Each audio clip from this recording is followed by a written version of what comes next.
Hello, everyone, and welcome to the OnlyLandFans show. My name is Kendall Lejeune, and our guest today is Drew Haney. Army officer, business owner, husband, and father of two daughters, Drew is here to share with us how to free up time and automate your business. Drew now spends 8 to 10 hours per week in his land business, and you can too. Drew, thank you so much for joining us. How are you? Thanks, Kendall. Doing well. I'm excited to be here. Awesome. Well, we are so excited to have you. I know that I got a lot of comments on the promotional materials that we had that people were super excited to hear from you about how you can run a 7-figure business in only 8 to 10 hours. So we're excited to hear from you about that. But before we get to that, I'd like to know, can you share with us a little bit about how you got started in doing land deals? So I spent most of my 20s active duty Army. I had a boss that really, it was quite a miserable experience. So I went home one day and I Googled how to make money without a boss. And so the three options that Google spit out was day trading, real estate, or starting a business. And I've actually done all three. Day trading, if you want to get kicked in the nuts every single day, go ahead and pursue that. I actually left the Army and Brad, I see Brad laughing because he's probably experienced that. I actually left active duty to day trade full time. So I did that for a total of 5 years. And I finally threw in the towel when I lost like half my net worth in a 12-hour period overnight during the COVID flash crash. I was like long 7 contracts, S&P futures, which Brad knows like how quickly that could turn against you.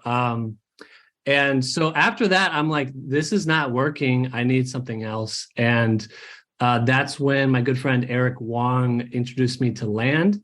And I started flipping land summer of 2020. And since then, it's been an absolute blast. I've been doing it full time since for about 18 months now. So I have the first business, which is the one that we're going to talk about today, which is mostly flipping small, cheap stuff. And then I've trained really high quality people to do that for me for the most part. And then also I'm partnered with Jaron Barnes and we're building an education company and we're also funding his students' deals as well. So lots going on. I'm excited to be here. Yeah, that's incredible. We will actually have Jaron on in a few weeks. So definitely love all the different connections. So can you talk a little bit about how you learned when you first got it started? Did you have a mentor? Did you have a coach? Yeah, so I went through multiple different land programs. So I went through Land Geek, Land Shark. I went through Travis King's program. I'm in Clint Turner's program right now. So I see this as not an expense, but an investment that I will continuously make. I was just on the phone with Ajay a few hours ago, and I told Ajay, I'm like, I thought 2023 was the year I'm supposed to slow down, but I'm already on the schedule for 4 conferences this year. And then one of them is actually in South Korea. Jaron and I are hosting a conference there. So looks like lots of travel is on the schedule. And I just think I'm going to splurge on one of those lounge passes because there's nothing like just sitting down and feeling like the food is free, even though you literally paid for it through a membership. Right on, right on. So obviously when you first get started, it's very important to have some type of support system, some type of knowledge or program, for lack of a better word. So what type of support system did you have when you first got started? Because you went from day trading to land. So how did you, what was there for you to sort of support you in that transition? Yeah, so I went through Land Geek first. It's not the best. It's not the worst. I don't think any program trumps another program. It's just whatever flavor you wanna do. And so probably the best thing we did was after that hand-holding period ended, all of us, and Wayne is actually one of them, all of us started meeting together on our own time. And so there's no money exchange. We just created our own little mastermind. And we've been meeting almost every week for over 2 years now. Yeah, So, that is incredible. yeah. That's awesome. That's awesome. I know it's very difficult, like when you first get started and no one else in your orbit is doing the same thing that you're doing or trying to do the same thing that you're doing. It's so difficult to kind of stay focused and feel like you're doing the right thing. So that's really incredible that you sort of went on your own and created your own mini mastermind, if you will. So that's fantastic. What types of land deals do you specialize in? So there's two projects I have. So the first one is well, first I want to clarify the 7 figures and 8 to 10 hours a week. That is true, but I just peaked over 1 million top line revenue for last year, and that includes accounts receivable for one business. So that does not include deal funding, but does include cash sales plus accounts receivable for terms deals. So just wanted to clarify that. So for the first business, it's mostly buying and selling cheap stuff. I did 111 sales last year, and the average sale price was $9,000. So it's simple enough to teach to people who are more than happy to do that for you. And so I have 2 full-time US based employees for that.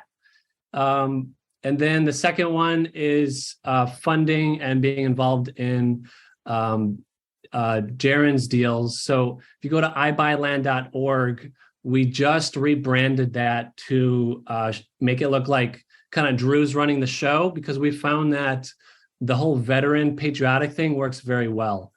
And so I'm very involved with his stuff as well. And he does bigger blue ocean, like buy it for 40, sell for 80 kind of thing. Got it. So can you walk us through what is a typical deal that you are focusing on right now in that first land business?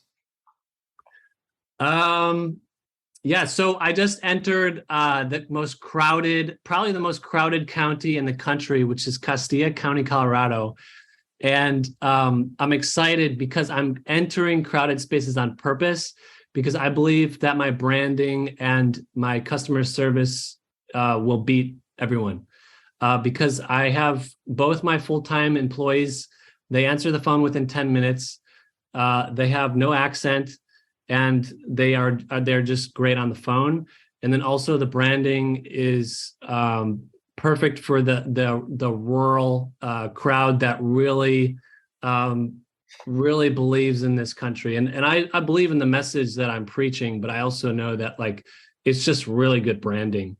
And so Castilla just entered, and so we just bought a 20-acre in Castilla, where we just bought it for $6,600, and it's probably worth high teens, low 20s, maybe mid 20s at most. It has great road access, so we'll probably list for mid 20s and see what kind of attention it gets.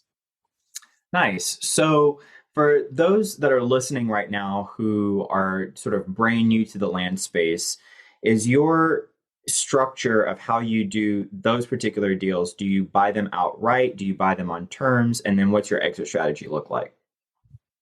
Yeah, so up until just recently, I've always bought everything cash. I've actually I don't think I've ever signed a contract. I'm aware of how that works. I've just never been in that space. But just recently, I convinced Brent Bowers and Dave Deniston to let me land arb some of their stuff, because I don't want to tie up some cash. And so I'm taking up a bunch of cheap, annoying stuff off their hands so they can go do sexy, fun stuff. And I'll be able to sell their properties with only making monthly payments. Then once I sell for cash, they deed to me, and then I deed to the end buyer. So it's kind of like a signing, but I am making monthly payments just to show good faith that I am, gonna give them money eventually. Nice. So your exit strategy is selling outright, or do you create notes, hold those notes? What does that look like? Right now, it's probably 50-50 cash notes, meaning 50% people pay me cash, 50% I do owner financing, and then I tell my team to mark it up about 25 to 33%. So if the cash price, let's say I buy at 3,500, I list at 10,000 cash, we would put it on terms for maybe 12.5 or 13 grand. Okay. And then they make a down payment, and then the monthlies. I tell my team I need to recoup that initial investment. So that 3,500, I need to recoup that ideally in the 10 to 14 month window. Got it. And so do you offer owner finance in all of your properties or just certain ones? The land arb ones, I probably won't offer owner financing because I don't want to do a spread and then have Brent or Dave liable. Got it. Got it. And so roughly how many notes do you hold right now? That's a better question for Steve. Maybe, I don't know, maybe 65. Okay. Yeah, nice. I'm not sure. Nice. So when you first started, tell me about your very first deal. Do you remember that very first deal? I think a lot of people remember their very first deal. Yeah. So actually, I could talk about the first three. Yeah, let's do it. So the first one, I did mail campaign. I bought it for 1,100 cash, sold it for $6,000 on terms. The down payment, and it was like a weird like mountain. I'm like, who's gonna buy this? But sure enough, somebody wanted to buy it. So it was 500 down, 250 doc fee, 100 a month. So I recouped all my money within 4 months. So that was the first one, and he's still paying. He's actually went out to the property because I own some properties nearby. So that's the first one. Second one was bought for 1,900, sold for $7,000 cash, and I wasn't even using contracts, no purchase agreements. I just convinced a couple firemen from Los Angeles to send me money, and it blew my mind. And then the third one was actually Steve and Tansha. They sold me a wholesale, and I just remember they were like so honest, almost to a fault. They said, "Yeah, we're going to sell it to you for 1,200, and you could probably sell for 2,400 on terms." And I'm like, that doesn't sound great, but I'll just try it. And I sold it for like 3,600 cash. And so I just appreciated their honesty because they were just so conservative with their estimate. Awesome. So did you have any type of like resistance or hesitation to actually try land? Like what were some of the biggest challenges in your mind about the land flipping concept for you? Yeah, so I had two distinct advantages that most people do not have. The first one is I had spent 5 years unsuccessfully day trading. And so the risk in the land business was just significantly less than day trading. So just from a spreadsheet standpoint, it made sense to try it. And then also I had a close friend and mentor in the Army who had been doing it successfully for 2 years. And I knew he wasn't lying to me, and I know he's not a genius. So so I'm like, hey, if he could do it, then I can do it, right? Right. Nice. So do you actually in your business model, do you raise capital for any of your deals, or is that something that you do or not, or? So I have been all self-funded. So the first business spit out too much cash. Like I remember one time I had $250,000 just sitting there. It really stressed me out because I knew it was just like shrinking and not being used. And I didn't have the bandwidth at the time to exercise that cash. That's right when I met Jaron Barnes. So I started funding his deals, and we've been growing so fast that I actually I recently just exhausted pretty much all my capital. I emptied our safe from all the cash, like literal, like $100 bills. I drove to the bank, and I deposited it and wired the money out 4 minutes before closing on a Friday to fund a deal. So I am cleaned out. I actually considered selling one of our cars because I know my $15,000 car, that 15 grand is going to turn into 30, in just a few months. So I'm cleaned out, and currently, actually, Wayne is here. Wayne's been helping me with some capital, and then Brian Kim, he looks like he dropped off this call. But yeah, I have recently been looking for some really reliable capital partners as well. Nice. Well, congratulations. What a problem to have. First, too much cash sitting there. Second, too many deals. Too many deals, right? What a great set of problems to have. Congrats on that. So, what is your favorite answer to the question, what do you do? So, like, let's say you're out, at a mixer or something that's not real estate related at all. You're just out to dinner, and someone says, "What do you do?" What's the answer to that? Hey, so Tantra just posted Steve's response. Steve says Drew has 53 notes not in default.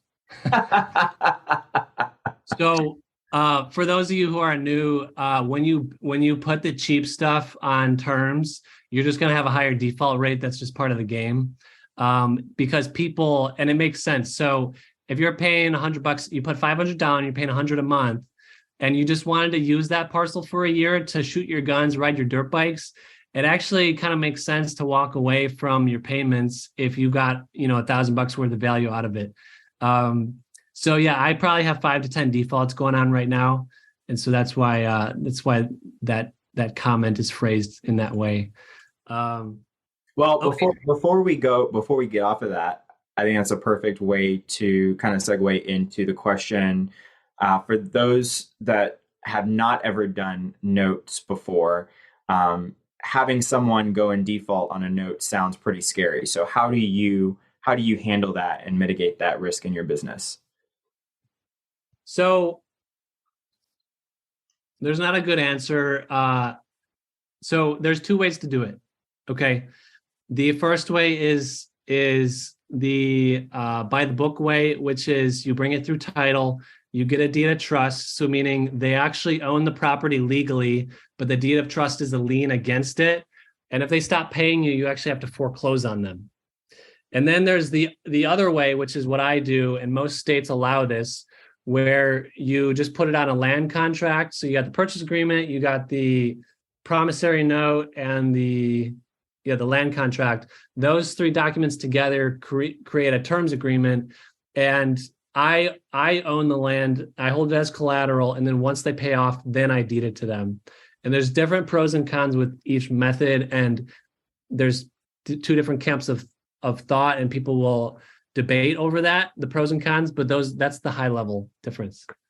Got it. And so for you, why did you choose that particular method? That's just because that's what I knew. Got it. So when they start defaulting, they get multiple emails, they get multiple text messages, and they get certified letters. And actually Steve helps me with that. So Steve sends out the certified letters, and it's like for junky cheap stuff. So if it was like $100,000 infill lot in a nice area in Florida, my strategy would be much different. Got it. But if it's like a $5,000 like desert thing, and like they've only paid me $500 so far, it's the risk is just so small. Got it. That totally makes sense. So back to the question, you're out having dinner and someone just socially asks you, so what do you do for work? What do you do? How do you answer that question? It depends if I want to talk to them or not. So, I mean, I guess it would be phrased differently if I want to engage. If I'm on a flight and I'm tired and I don't feel like talking, I might just say, "Oh, I'm in real estate," right? Mm-hmm. If I want to sound like, if I want to kind of vanilla, I might say, "Oh, I own a small business," right? Yeah. And then if I know they'll understand it, I'll just say, "Hey, I flip land." Nice, right on. So What advice would you give to someone who is brand new, never done any type of deals before, never done any type of land, but they're interested and they want to get started? What advice would you have for someone that's brand new to the industry?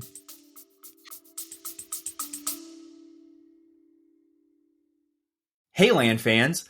Looking for your tribe of serious land investors? Join thousands of your fellow land lovers in the Only Land Fans Facebook group. We're talking real deals, expert strategies, and game-changing connections you won't find anywhere else. This isn't just another real estate group. This is the community where land investors come to level up. Join us at OnlyLandFansGroup.com and join the conversation today. That's OnlyLandFansGroup.com. See you there.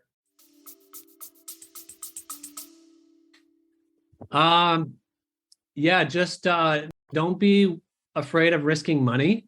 So it's very possible you do your first mailer, you spend $5,000 on it, and you get no calls. And that's part of being in business, right? It's unlikely, but be okay with losing some money at the beginning. Don't feel like you have to have it perfect. I used default templates, like from Pebble and from LandGeek. I just used the mailer that they said to use. I just put my name in there, and that worked for like the first year or two. Wow. And I didn't redesign my own until just recently. Wow. Very cool. And then also you have to work on your soft skills. So your people skills, your ability to make people trust you, because all of that matters. I would say the first book to do would be How to Win Friends and Influence People. Just how to be nice to people, how to remember their name, right? How to remember how many kids they have and what they're into, because these sales, even buying and selling, it takes multiple calls, maybe 5 to 10 calls. So on call 2 and 3, you should be asking them, hey, I know little Jimmy had elbow surgery. How did that go? And that's how to see a lot of success is work on those soft skills. And I think they are underemphasized in this business. Yeah, that's an incredible point. I've heard many people say before that, we're not really in the business of real estate. We're in a people business first, and we just so happen to do real estate transactions. Kind of helps to keep people first on top of mind. So with an operation the size of yours, how do you keep track of all of these people and their kids, and the fact that little Jimmy just had elbow surgery? Like, how do you keep track of all of that to make sure that your customer relation program is top tier? Yeah, so I am actually not on the phone with leads anymore. It's been maybe 6 months since I've fielded leads, seller leads or buyer leads. But we use a CRM. One is called Follow Up Boss. And so, for example, when the buyer lead comes in, so land.com will send me an email or send my sales manager an email saying, hey, you got a new lead. That email is forwarded to Follow Up Boss. It automatically creates a buyer lead profile for them. And then when she's on the call with them, she can make notes. Hey, little Jimmy just had elbow surgery. He's 5 years old, right? And then whenever she makes her calls, she can make her calls from that platform. And then for our transaction tracking, we use Trello. Got it. Right on. Very cool. Yeah, I think that's so important to have some type of system where you can keep track of all of those details that are not just details about the deal, right? But about the actual people that you're working with.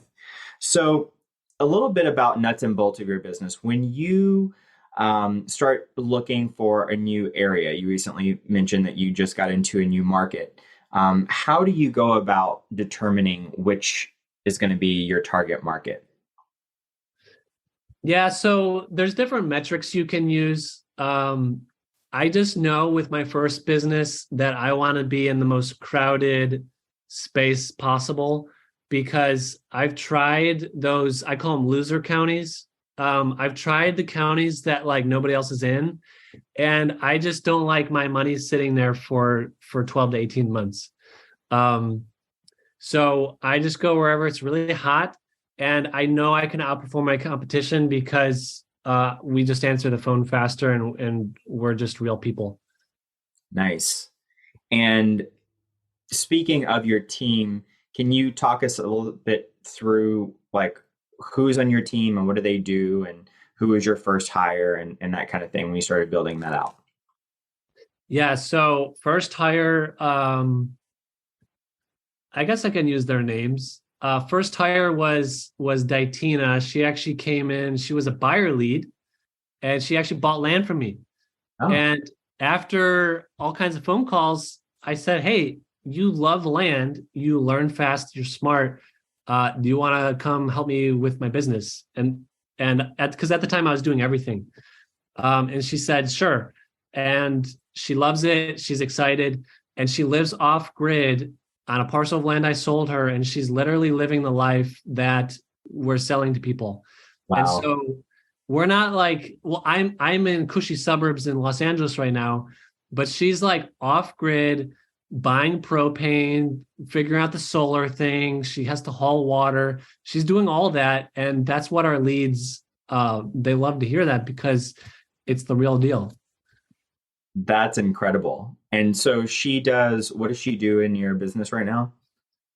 So I just promoted her yesterday to pretty much run the whole company. But before that, she was sales manager. So she would take the football from the 50-yard line to the end zone. Um, and at this time, I'm really only putting notes into GeekPay because I want that personal touch because the branding is still very Drew centric. So Right. I make them a loom and I say, "Hey, congrats on your purchase." And I spend a few minutes just telling them anything they should know. But yeah, she takes the ball from the 50 to the 100, and then my intake manager takes it from the 0 to the 50. And so I have one full-timer that buys and another full-timer that sells. Excellent. Excellent. And what is your acquisition process like? Like, how do you analyze deals? Who does that on your team? Who runs comps? That type of thing. We just so I view, and I know this is not useful to most people because I'm kind of in a niche business right now, but I view my business as a vending machine. Like imagine a vending machine and a laundromat, and it's got like cobwebs on it and stuff. And there's the snack that sells out real quick, and then there's that weird snack that takes a while to sell. Well, the snack that sells out quicker, I want to stack more deep, right? Right. Versus the one that's like weird, I only want one or two of them. So I have specific categories, like 5 acre Castilla, for example, right? That's one category. Maybe 5 acre Castilla in a certain area, 5 acre Castilla in another area. And then I want to be stacked multiple deep in each property type.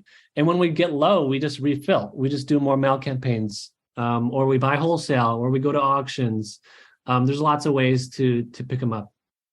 That's great. So you basically look at what is moving the fastest and you allow that to sort of guide your acquisition process to say, okay, we need to make sure that we stack that many, right? Yeah. But I'm even fine with stuff that sells slow. I just need better margins. So if I know if it's inaccessible in the mountains, I need to be buying at 10% of market value, right? Because it's going to take me 18 months to sell it because I need some weirdo who wants to backpack into his property, right? So my margins are much tighter on the ones that are accessible, everyone wants, they sell faster. So as long as the numbers work, I'll do any deal. Got it. And so when you are figuring out, like, let's say you're in a brand new market, you're not really sure which types of properties move at a certain speed. Is it just by virtue of just being in that market and collecting data to figure out what you can expect, which types of properties are going to move in a certain time frame, or is there other type of analysis that you do as well to sort of help inform that? Yeah, so I don't do this, but you can you can call local realtors, and if you find a good one, try to use them so they can get paid. But what I do tell my team is I actually have them call the competition, pretending like they're a lead, and then we farm them for information.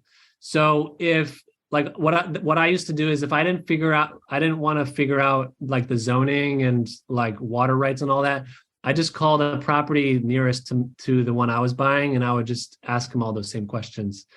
Um, That's great. so Great. so that's one way, is to call realtors or call your competition. Also, you can find days on market on Redfin. And then also you can go to Zillow and you can toggle between sold and for sale, like let's say within a 90-day window, and you can see what the supply and demand is, right? So if there's 100 properties for sale and 100 have sold, both within the past 90 days, that means it's a balanced system, right? Versus if 100 have gone on market, only 10 have sold, that means it's a very slow market, right? So that's one way to get a general vibe of the area. In terms of a specific property type, I actually don't know. Got it. Got it. And so do you have a specific criteria of, what price you need to acquire the property at, or how do you go about crafting those offers? Yeah, so I tell my team, just to keep the lights on, we need to buy at 50% or below. So 50% is the absolute ceiling. That's the sweet spot is 25 to 40%. Anything over 40%, they're supposed to come to me. But yeah, if it's a very typical deal that we do a lot, they don't come to me. They just do it without me. So currently in my business, I'm signing purchase agreements both on the buy and the sell side. I'm putting in people into Geek Pay, and I'm making sure cash is there. But really, I've trained an employee to pay people. She sends checks for me, and when she goes into Mercury and tries to send a check, it sends me a little notification on my app, and it says, "Hey, Beth, she's trying to send this check. Is that okay?" And usually, I know what's going on. And so I approve it, check goes out. And so I have found in this business, like let's say I'm working 10 hours a week in this business, probably 6 hours of that is just nurturing relationships. So it is surprising to me how much leadership and soft skills matter at the stage I'm at least right now. The first stage was like, hey, learn how to do deals and learn how to like build systems so you don't go nuts. But now I'm at the level I'm like, wow, I actually need to be a leader where somebody wants to work for me for 10 years. And Right. so that's what I spend most of my week doing now is networking, nurturing relationships, and then learning new material. Nice. Very good. And so you did mention that you did mail on the acquisition side for marketing, but do you do any other type of marketing like texting or anything like that? I have done texting. We do texting for ibuyland.org. We're full steam ahead. We have the highest plan, and it's been nuts. Like we have too many deals. But for my first business, we just do mail, and I pay for the robot ink. So it looks like a human wrote it, and it's double the cost, but I'm pretty sure my open rate is more than double. So that's what I'm doing right now. Excellent. And so, can you talk a little bit about when you were talking with sellers? What are the top three things that you could share about three techniques, like top techniques when talking with sellers?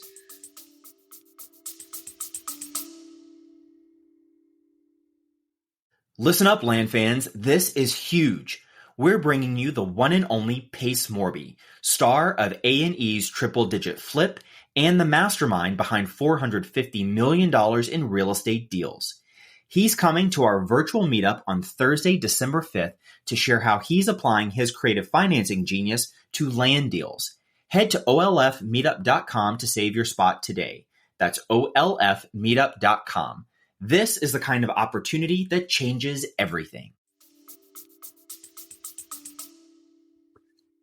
I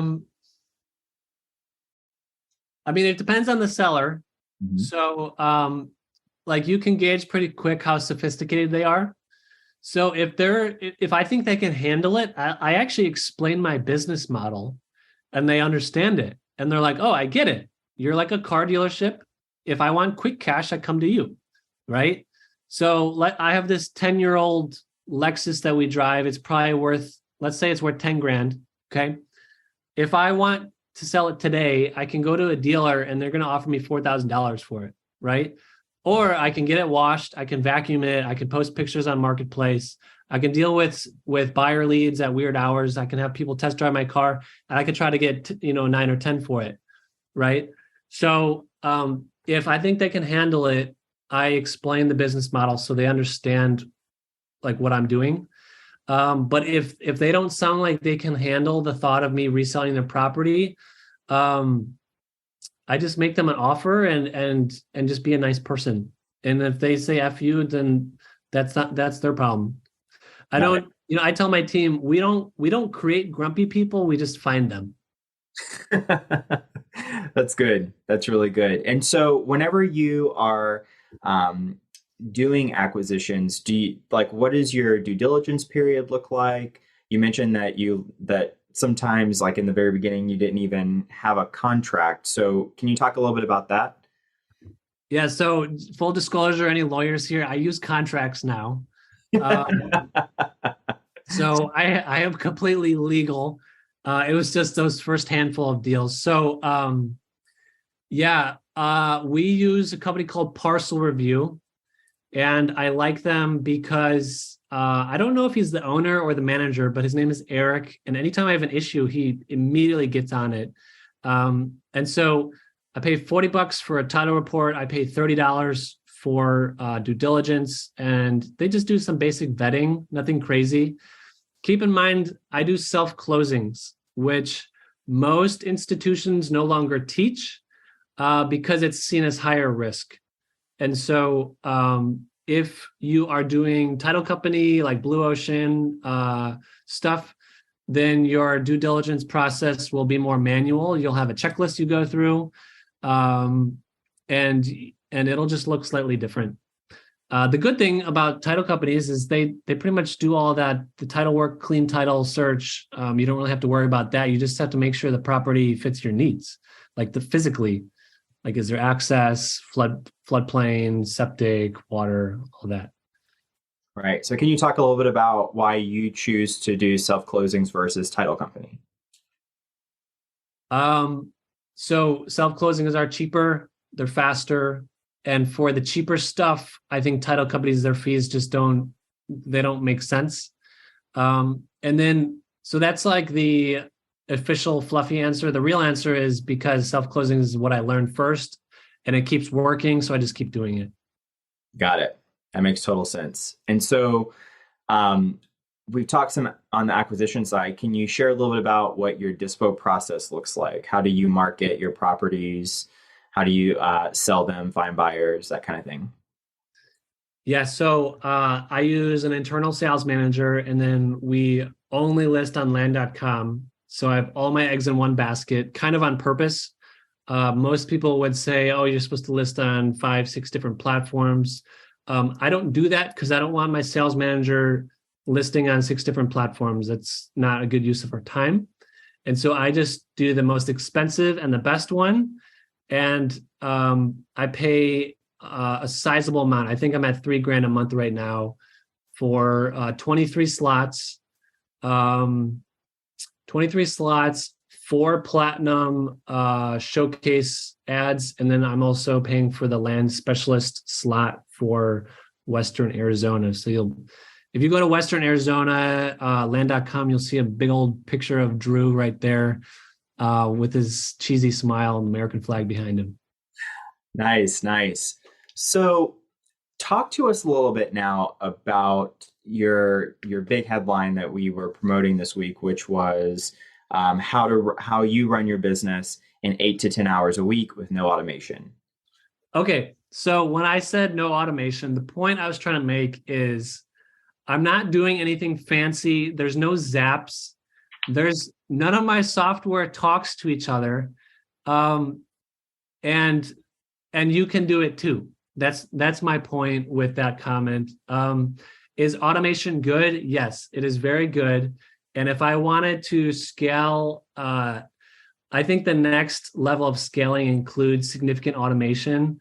I just wanted to make the point that don't get bogged down in that stuff too early.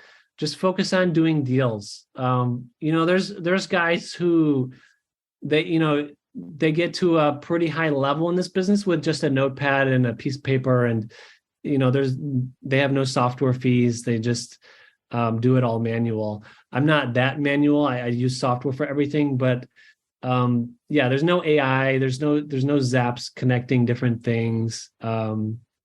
It's just I've scaled with labor, and that's it really. Got it. And what types of software do you use? You mentioned your CRM, but can you talk to us through some of the software that you use in your business? Yeah. Do you want to go through comments now, or you want to wait till the end? Because I do see maybe 5 or 6 in here. Yeah, we can go through comments right before we get to the questions at the end. Okay, awesome. Yeah. Okay, so for software, I use MapRight. I pay for the highest plan because it gets you the whole country. I use Trello. I use Follow Up Boss. What else do I use? This is so bad because I'm not as involved anymore. I'm trying to think. Oh, Loom, you guys, you have to get on camera, pay for a Loom account, get on camera. It helps you close deals significantly better. They want to see that you're a real person. Doesn't matter if you're not wearing makeup or you don't look good that day. Get on camera, make looms, show them that their parcel is on the side of a mountain. And that's Loom is my favorite right now. I love it. So that's a fantastic idea. I use Loom in my business for training team members, and I really like doing those sort of like tutorial videos. But can you walk us through how you use Loom really specifically in dealing with buyers or dealing with sellers? So for sellers, I'll show them the positives and the negatives of their property, right? Well, I don't do that anymore, but my intake manager does that. And so then they can see, because what if they bought it in the 60s and they just bought it from a plat map or a flyer, and they don't know that there's a huge wash going through it, right? So we show them that. So that's helping with sellers. With buyers, it helps them with directions, how to get out there, how to see it, where the nearest gas stations are, nearest grocery stores. So for anyone who doesn't know, Loom is just a software. They have a free version, and then there's a paid version that allows you to go for more than 5 minutes. But it records your screen. It puts a little bubble in the bottom part of your screen showing your face. And then you just give them a tour of whatever you want them to see, sharing your screen. Right when you press finish, it copies a link to your clipboard. You can paste that into an email or a text message and send it off to whoever needs to see it. So sellers, buyers, I make looms for my employees. I make them for networking, people that I want to network with.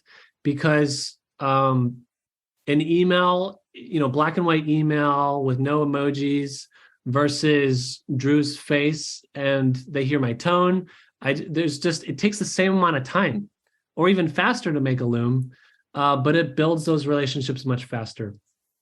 That is super, super smart. We hear a lot of, especially in the content creation world, that video is king. And so this is a fantastic way to use that. I love that idea. It looks like Jeff has a question. Can you share some of those buyer and seller videos? Do you have any old ones that people could check out somewhere, or you could share them with us now or anything like that?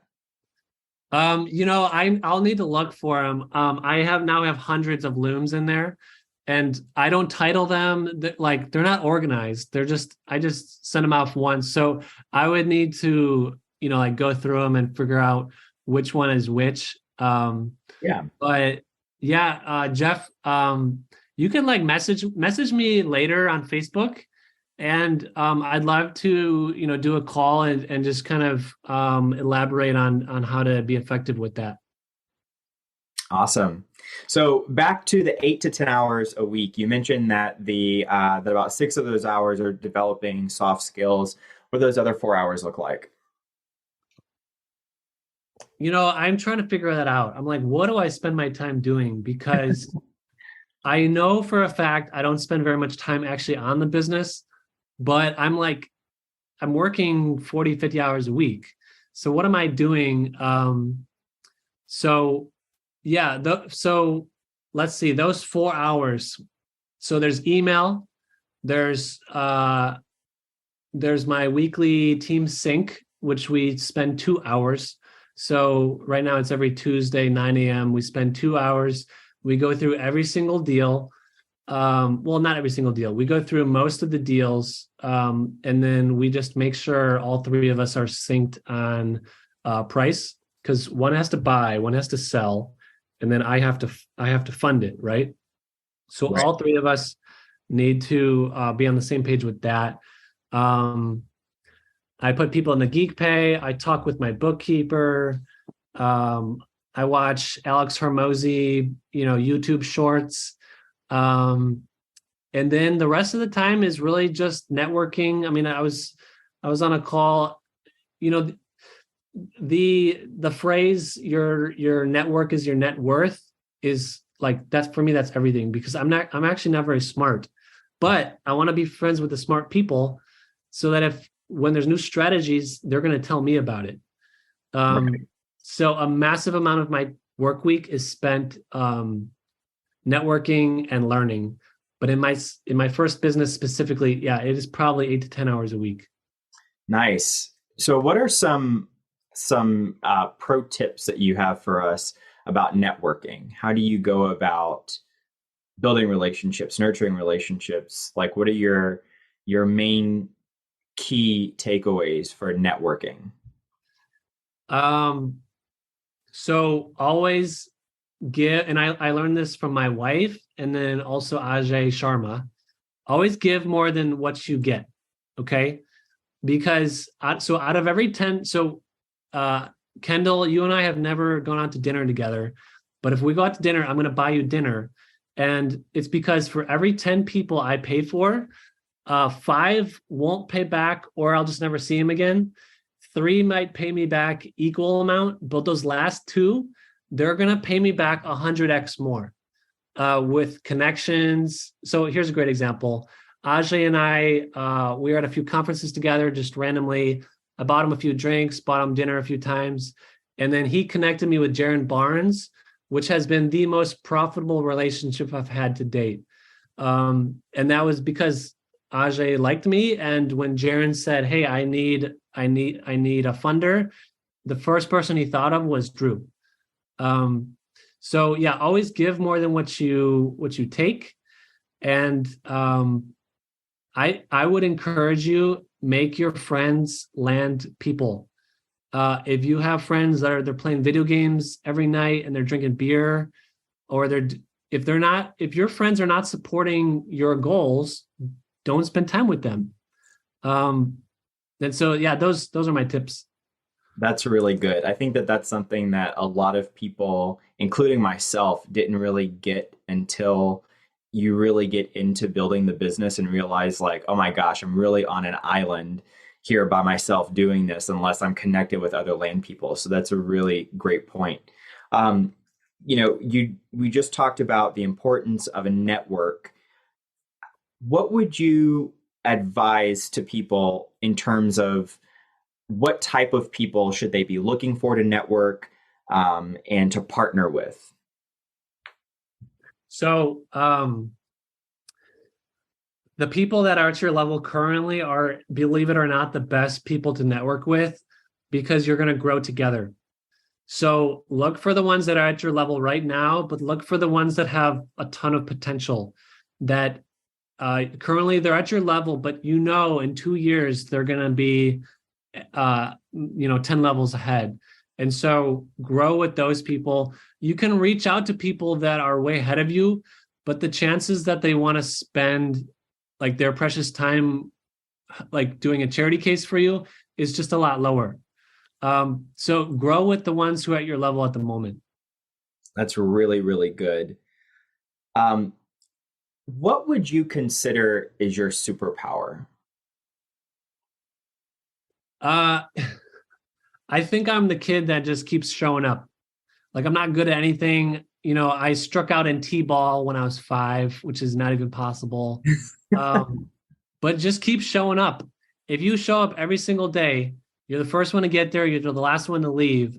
You know, I'm using a metaphor, like a sports metaphor. Just keep showing up and you're gonna outlast everyone.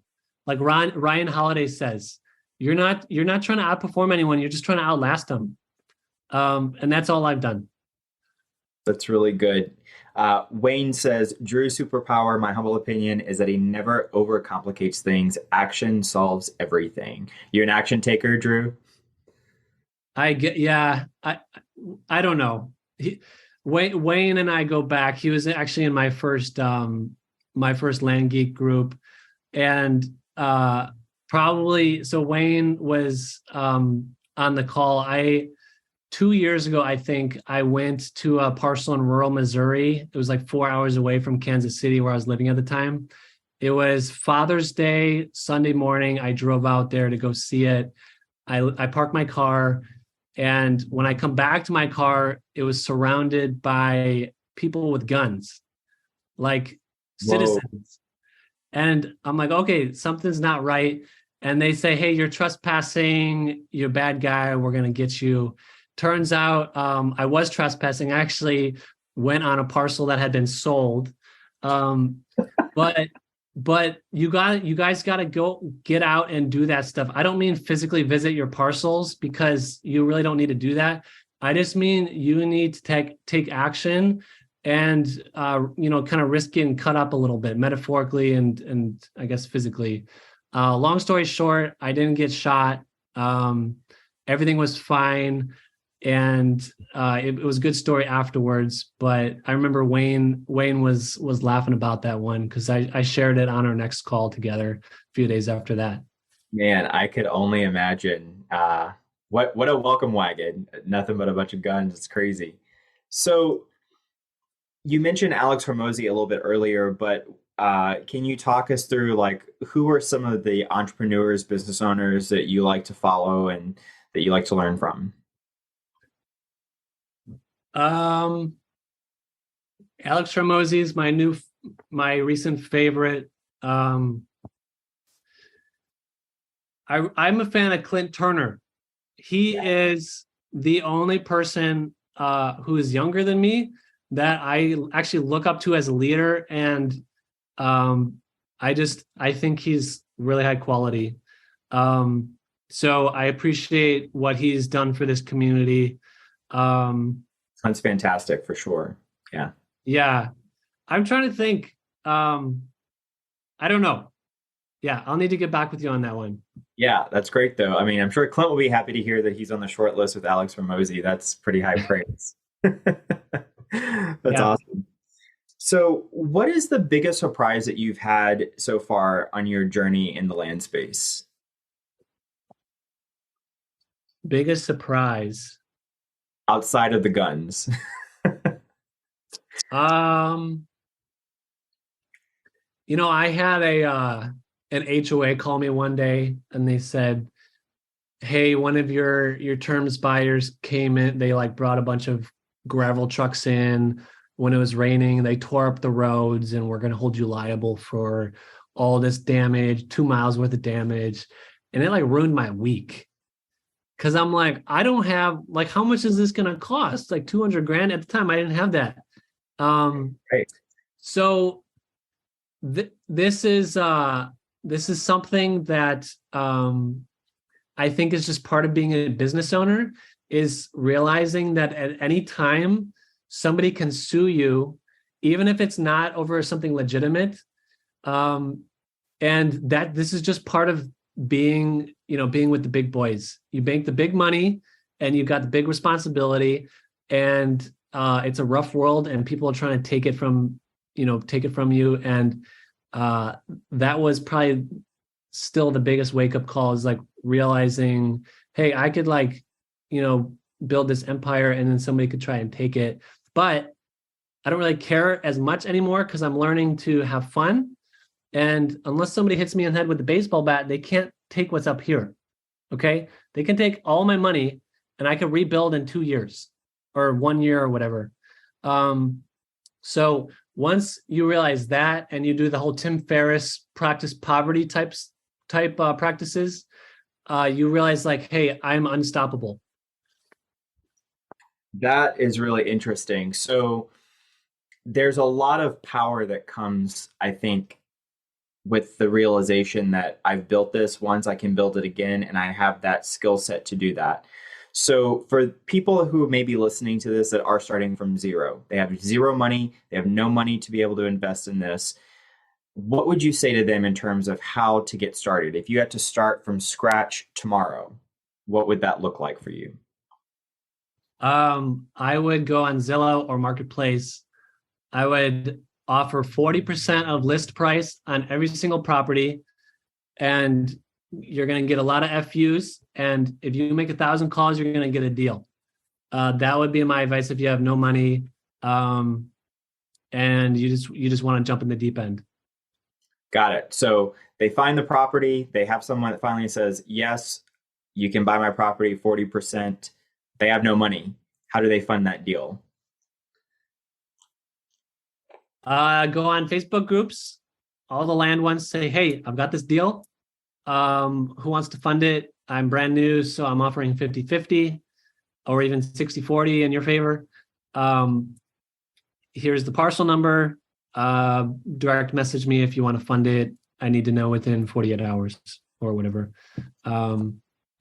That's what I would recommend. Great. Find a local title company. Say, hey, I'm an investor. I don't have a contract for the state.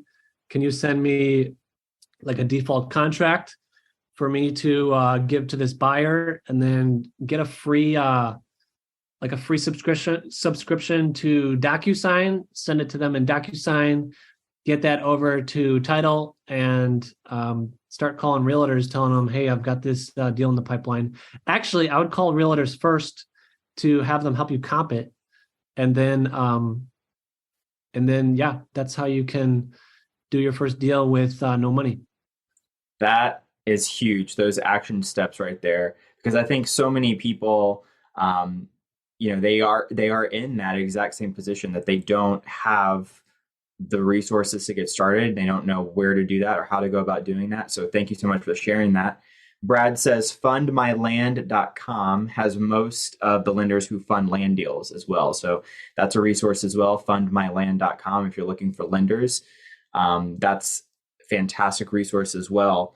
So Drew, I'm curious, what is your biggest passion or goal you'd like to achieve at this point in your life? I want to have as much fun as possible, and be the best father I can be, because, I just know after a certain point, what is it, like after 70 grand, extra money doesn't add any extra happiness. I think in LA it's probably double that. The LA thing. Yeah. So the way I view it is, so I grew up in like nerdy, middle-class, white, Midwest Christian culture where we play a lot of board games. Okay. And so I view it as, hey, I want to play Monopoly. I'm going to play to win, but if I lose, I still had fun. Right. And so that's the way I view business, is I'm just playing to have fun. I love building things. People might say, oh, you work so much. Well, an 8-year-old boy will spend all weekend building his Lego castle or his Lego Death Star. I'm just that 8-year-old boy who's, building my Lego castle, and I'm having a lot of fun. I think that's incredibly powerful, and what an awesome mindset it is to have, that you are just having fun along the way. It's not a do or die. Every single thing is, make or break, but the simple the simple mind frame of I am going to have fun along the way and enjoy the journey, I think it puts you in a completely different mind space, even when you're, for whatever you're doing, whether you're building your company, you're training your employees, when you're on the phone with sellers, if you know that I'm just having fun with this, I don't have to close this in order to live tomorrow. That's a completely different, you show up differently, right? Yeah. Yeah. So I still do self closings. It blows my mind that I get to convince people to send money to my house.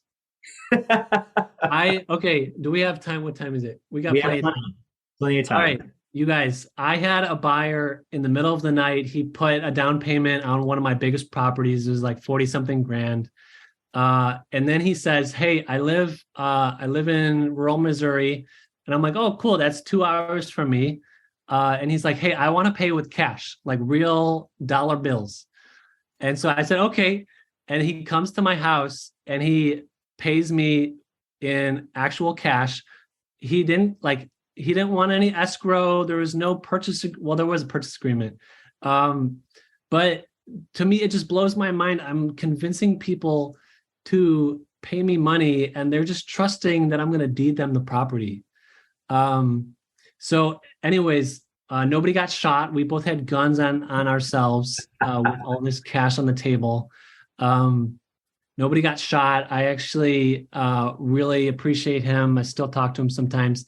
He had face tattoos all over, and he was a tattoo artist who was on TV on one of those reality ink shows. Wow. And so he had just so much cash that he needed to get rid of because he's in a cash business. So I actually had a neighbor text me. He's like, "Hey, I saw this shady guy go in your house. Is everything okay?" And I'm like, "Yeah, everything's fine. He just paid me 40 grand cash. No big deal." So yeah, that was one of the crazier stories. But yeah, I'm just having fun. That's awesome. Wow. I would imagine that your branding and your positioning for your brand has a lot to do with how people trust you and that type of thing. How did you go about developing that brand story for yourself?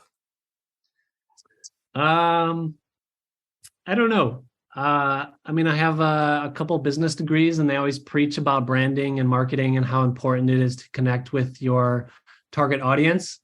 But it's also just being who you are, right? So I'm a white Midwest Christian guy in the military, so I'm going to tell people that. And I even say on my ads, I support the Second Amendment and I support equality for all people, including unborn children. I say that in every single ad. And so if you want to buy from me, you're probably going to have the same values. If you don't want to buy from me, you're not going to buy from me. And I'm okay with that. And so I think it's being true to who you are and telling the world why you are different, and just representing yourself accurately. Yeah, that authenticity I think is so important. And I think that just goes back to what you were talking about earlier, is that, you're just having fun. This is, you're not doing anything shady that you have to get this deal, or, you're under a specific kind of pressure to make a deal happen. And I think you show up differently when you have that mindset, right? So what makes you feel inspired or like your best self? Oh, I just started proactively trying to go on walks without my cell phone, which actually backfired recently because I missed a meeting. But yeah, I'm trying to build in space where my brain has time to think about creative solutions. And so I've been taking my daughters on walks. Maybe like 20-30 minute loop that we do. And that's been my recent habit that kind of helps me stay focused, I guess. Nice. Really cool to connect that way with yourself, right? Like I think, and then that just goes back into, when you unplug, it's a lot easier to figure out like to stay in touch with who you are and how you show up in your business and just in the world in general, which is very, very cool. If you could go back to teach your younger self or teach your kids when they're teenagers, what would you go back and teach? You know, this is not like a plug on purpose, but when I left the military in my late 20s, I left active duty. So I'm in the reserves now, for clarity. When I left active duty late 20s, I really felt like I wasted my time because all my peers had technical skills that I didn't have. All I had was leadership skills. And then now I'm in my mid 30s and I'm realizing, wow, actually, going through hard things was the best use of my time ever. And I learned all my leadership lessons on the government's dime. So I would actually encourage, teenagers and in your 20s, do hard things like even marathons. Just train for something that you think is really hard and prove to yourself that you can do it, because those mindsets translate to business. Even if somebody sues me or I go out of business or the land industry becomes so saturated I can't make any money, I know for a fact that I can start another company and scale it and do well. The kid down the street, so we just left Kansas City, we just moved. The kid down the street was a 19-year-old who started mowing lawns. He now makes $100K a year mowing lawns, and he's only doing it himself. He hasn't even scaled. And I've always said, you know what? I kind of want to start a lawn mowing company. Because what kind of man doesn't want to like just chop up grass all day? Right. So yeah, those are some recent thoughts I've had. Very cool. Very cool. Before we get to questions, Drew, I just want to thank you so much for giving to us today. How can we give back to you right now? Like, what resources or connections are you looking for right now that we can help with?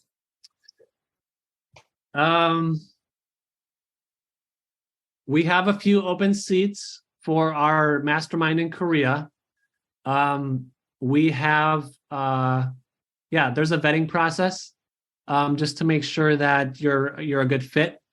I'm trying to think anything else. I'm just happy to be here, and I'm happy to be associated with big guys like Clint Turner and Ajay and Jack Bosch. Because I'm just that kid that really, I haven't done anything special, guys. I just keep showing up, and when you have fun, you tend to you work more because you're actually having fun. So really, I just spend all day doing my hobby. So yeah, that's all I've got. That's really, really cool. I think that's so important is that, I read it somewhere that if you love what you do, regardless of what it is, you will always beat and outwork someone else who's doing it that doesn't love it, because you're thinking about it when you don't have to think about it. You're thinking about it just to have fun first thing when you wake up, last thing before you go to bed, where that other person is approaching it like work, right? You will always outwork the other person if you're doing it for fun. So that's a really powerful insight. All right. Well, I want to thank everyone for joining us. Drew, especially thank you for being so generous with your time.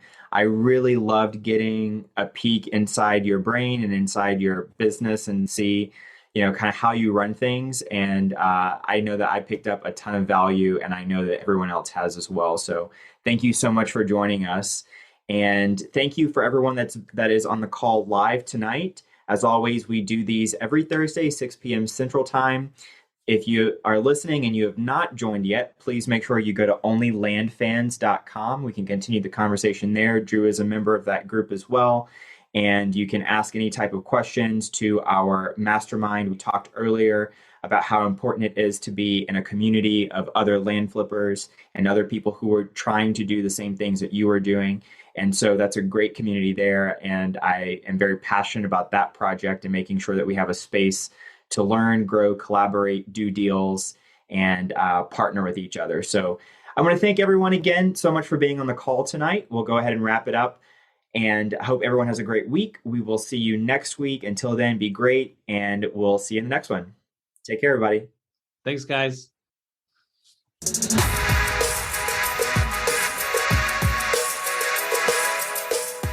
If you're interested in hearing from other 7-figure land flippers about how they've started and run their businesses, then join us at OnlyLandFans.com.